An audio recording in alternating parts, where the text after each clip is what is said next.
ಬೆನ್ನಿಗೆ ಬ್ಯಾಗ್ ಹಾಕಿಕೊಂಡು ಸಾವಿರಾರು ಜನರು ನದಿಯನ್ನ ದಾಟುತ್ತಿರುವ ದೃಶ್ಯ ಇದೇನಪ್ಪ. ಯಾವುದೋ ಊರಿನ ಜನ ತಮ್ಮ ಊರನ್ನ ಬಿಟ್ಟು ಬೇರೆ ಕಡೆಗೆ ಹೋಗುತ್ತಿದ್ದಾರೆ ಅಂದುಕೊಳ್ಳಬೇಡಿ.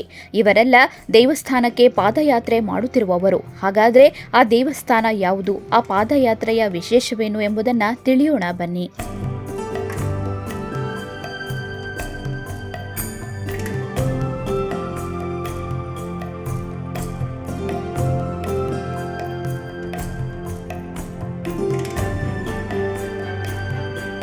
ಹೌದು, ಚಾಮರಾಜನಗರ ಜಿಲ್ಲೆಯ ಹಾನೂರು ತಾಲೂಕಿನ ಮಹದೇಶ್ವರ ಬೆಟ್ಟದಲ್ಲಿ ಇದೇ ತಿಂಗಳ 25ರಿಂದ 5 ದಿನ ಮಹಾಶಿವರಾತ್ರಿ ಜಾತ್ರೆ ನಡೆಯಲಿದೆ.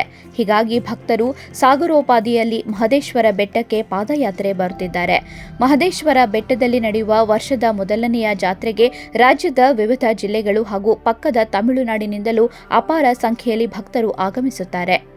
ಕ್ಷೇತ್ರಕ್ಕೆ ಬರುವ ಹೆಚ್ಚಿನ ಭಕ್ತರು ಪಾದಯಾತ್ರೆಯ ಮೂಲಕವೇ ಬರುವುದು ವಿಶೇಷ.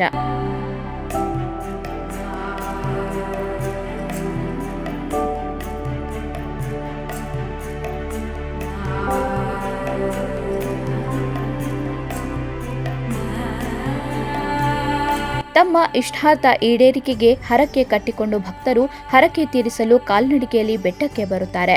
ಈ ವರ್ಷವೂ ಶಿವರಾತ್ರಿ ಜಾತ್ರೆಗೆ ಭಕ್ತರು ಕಾವೇರಿ ನದಿ ದಾಟಿ ಕಾಲ್ನಡಿಗೆಯಲ್ಲಿ ಬರುತ್ತಿದ್ದಾರೆ. ರಾಜ್ಯದ ಬೆಂಗಳೂರು, ಕೋಲಾರ, ರಾಮನಗರ, ತುಮಕೂರು, ಮೈಸೂರು, ಮಂಡ್ಯ ಇನ್ನೂ ಅನೇಕ ಜಿಲ್ಲೆಗಳಿಂದ ಭಕ್ತರು ಕಾಲ್ನಡಿಗೆ ಮೂಲಕ ಹರಿಯುವ ಕಾವೇರಿ ನದಿ ದಾಟಿ ಬರುತ್ತಿದ್ದಾರೆ. ಭಾನುವಾರದಿಂದ ನದಿ ದಾಟುವ ಕಾರ್ಯ ಆರಂಭವಾಗಿದೆ. 3 ದಿನಗಳ ಅವಧಿಯಲ್ಲಿ ಅಪಾರ ಸಂಖ್ಯೆಯಲ್ಲಿ ಭಕ್ತರು ಆಗಮಿಸಲಿದ್ದಾರೆ.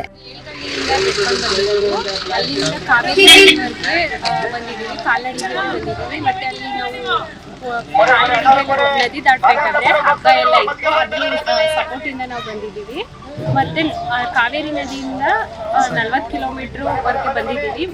ಸಾಗ್ಯ ಅನ್ನೋ ಸ್ಥಳದಲ್ಲಿ ಇಟ್ಟಿದ್ದೀವಿ. ಇವಾಗ ನಾವು ಶಿವರಾತ್ರಿ ದಿನವೇ ದರ್ಶನ ಮಾಡಬೇಕು ಅಂತ ಇದ್ದೀವಿ. ಪಾದಯಾತ್ರೆ ಆರಂಭಿಸಿರುವ ಭಕ್ತರು ಶನಿವಾರ ಕಾವೇರಿ ವನ್ಯಧಾಮದ ಸಂಗಮ ವಲಯದ ಮೂಲಕ ನದಿ ದಾಟಿ ಹಾನೂರು ವನ್ಯಜೀವಿ ವಲಯದ ಬಸವನಕಾಡ ಸ್ಥಳಕ್ಕೆ ತಲುಪಿದ್ದಾರೆ. ಕೆಲವು ಭಕ್ತರು ಪಾದಯಾತ್ರೆಯನ್ನ ಮುಂದುವರಿಸಿದರೆ ಕೆಲವರು ನದಿ ತೀರದಲ್ಲಿ ಭಾನುವಾರ ಹಾಗೂ ಸೋಮವಾರ ವಿಶ್ರಾಂತಿ ಪಡೆದು ಮತ್ತೆ ಪಾದಯಾತ್ರೆಯನ್ನ ಪ್ರಾರಂಭಿಸಲಿದ್ದಾರೆ. ಕಾಲ್ನಡಿಗೆಯಲ್ಲಿ ಬರುವ ಭಕ್ತರಿಗೆ ಶಾಗ್ಯ, ಕಳ್ಳಿದೋಡಿ ಗ್ರಾಮದಲ್ಲಿ 3 ಕಡೆ ಊಟದ ವ್ಯವಸ್ಥೆ ಮಾಡಲಾಗಿದೆ. ರಾಮನಗರ ಹಾಗೂ ಬೆಂಗಳೂರು ಜಿಲ್ಲೆಯ ದಾನಿಗಳು ಅರಣ್ಯದಿಂದ ಹೊರಗೆ ಶಾಮಿಯಾನ ಹಾಕಿ ಅಡುಗೆ ತಯಾರಿಸುತ್ತಿದ್ದಾರೆ. ನದಿ ದಾಟಿ ಬರುವ ಭಕ್ತರು ಎಚ್ಚರಿಕೆಯಿಂದ ಇರುವಂತೆ ಸೂಚನೆ ನೀಡುವುದರ ಜೊತೆಗೆ ಸಂಜೆ 6 ಗಂಟೆ ಬಳಿಕ ಪಾದಯಾತ್ರೆ ಮಾಡದಂತೆ ಎಚ್ಚರಿಕೆ ನೀಡಲಾಗುತ್ತಿದೆ.